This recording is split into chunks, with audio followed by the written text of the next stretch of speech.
Welcome to The Explainer, where we break down big topics from some really compelling sources. Today, we're getting into a question that pretty much everyone faces at some point. You finished school, so what's next? All right, let's just jump right in. For students absolutely everywhere, this question is a massive turning point. It's this wild mix of excitement for what's to come, but also, let's be real, a whole lot of anxiety about making the right call. The path forward isn't always some straight, obvious line. The pressure can be immense, from family, from friends, from society.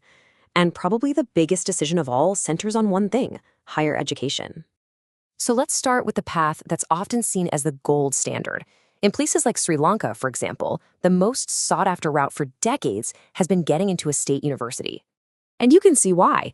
The benefits are incredible. We're talking free education, tons of degree programs, and subsidized facilities. But there's a catch. The competition is absolutely fierce.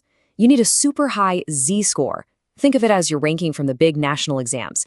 And there are only so many spots to go around.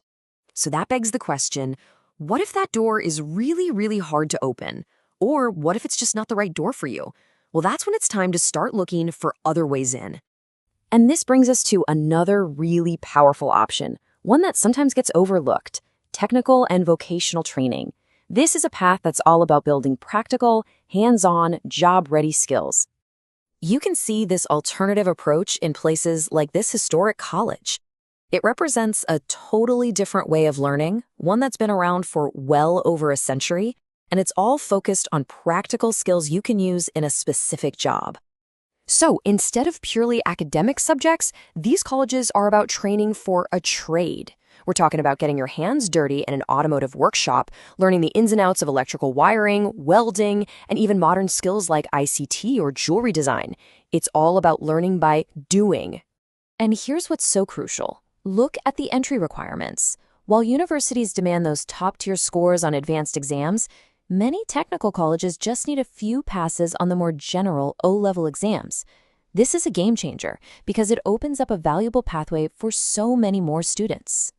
But the best way to really understand the power of this path is through someone's personal story. This is Susakaran Vinotha. After she struggled with her advanced level math exams, she felt kind of lost, which is totally understandable.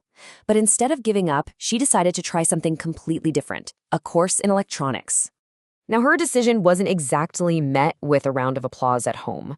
Her own parents were skeptical. They really questioned her choice, asking why she'd want to go into a field that they saw as a boy's job.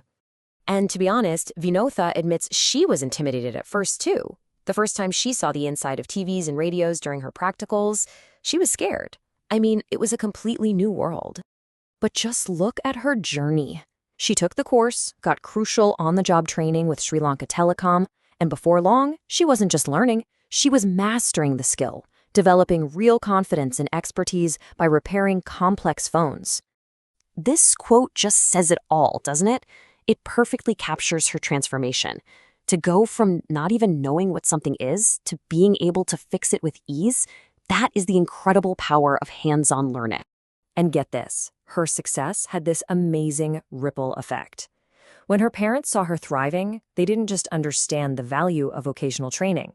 They became huge supporters, even encouraging her younger sister to follow a similar path. So Vinotha's story is incredible on its own, but it really highlights a much bigger message.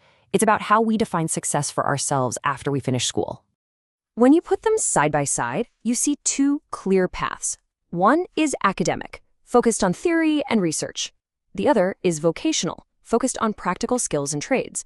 The crucial thing to remember is that both of these are totally valid and valuable ways to build a fulfilling career. And this right here is the key takeaway. It's not about choosing a better path or a superior subject.